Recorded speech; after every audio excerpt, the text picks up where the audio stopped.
বাংলাদেশ একটি গণতান্ত্রিক দেশ, এখানে বিভিন্ন ভাবধারার নাগরিক থাকবে, জনগণ থাকবে। এটাই তো আমাদের মেনে নেওয়া উচিত। আমরা তো বাংলাদেশের জনগণের বাইরের কেউই নই। তাহলে কেন আমাদেরকে এত জনপ্রতিনিধি, আমাদের নির্বাচন কিন্তু একদম, আমাদের উপজেলা যে নির্বাচন হয়েছে এটা কিন্তু কোনো ধরনের প্রতীকের মাধ্যমে হয় নাই, এটা উন্মুক্ত নির্বাচন হয়েছে এবং এটা আমরা যথেষ্ট পরিমাণ সুষ্ঠু একটি নির্বাচন হয়েছে।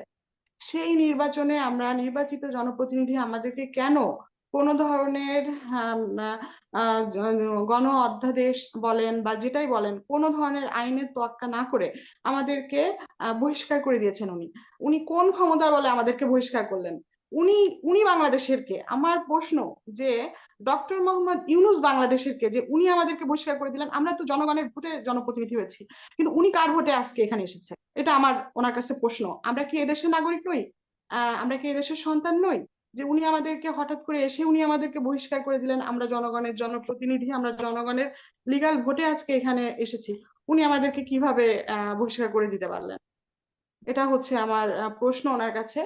আর হচ্ছে জনগণ তো মোটেই ভালো নাই, তার কারণ এত বছর প্রায় 18 প্রকার ভাতা চালু ছিল, যে ভাতাগুলো আসলেই জনগণ এখন সুষ্ঠুভাবে পাচ্ছে না। কারণ পাবে কাদের মাধ্যমে? যে জনপ্রতিনিধিদের মাধ্যমে পাবে, সেই জনপ্রতিনিধি তো নাই। স্থানীয় সরকার অবকাঠামো ভেঙে পড়েছে, অবস্থা খুবই খারাপ। যে অবস্থা চলছে, বেশি দিন এই অবস্থায় চলতে থাকলে আসলে বাংলাদেশে দুর্ভিক্ষ দেখা দেবে বলে আমি মনে করছি। জনগণ তো ইতোমধ্যেই খুবই ক্ষুব্ধ। তারা যে স্বপ্ন দেখিয়ে 24-এ নতুন আসলে কি বিপ্লব হতে পারে, কিন্তু স্বাধীনতা মানুষের জীবনে, একটি দেশের জীবনে একবারই আসে। মানুষের জীবনে ভালোবাসা কিন্তু একবারই হবে, পরবর্তীকালে যতগুলো হবে ওগুলো কিন্তু ওই ভালোবাসাকে ভোলার জন্য। তো মানুষের জীবনেও ঠিক তেমনি, স্বাধীনতা মানুষের জীবনে একবারই আসে, একটি দেশের জীবনেও একবার আসবে। সেটি এসেছিল 1971 সালে, আমাদের 30 লক্ষ শহীদের রক্তের বিনিময়ে। এই 24 সালে যেটা এসেছে, এটা কোনো স্বাধীনতা নয়, এটি হচ্ছে আমি বলবো একটি সামরিক ক্লু।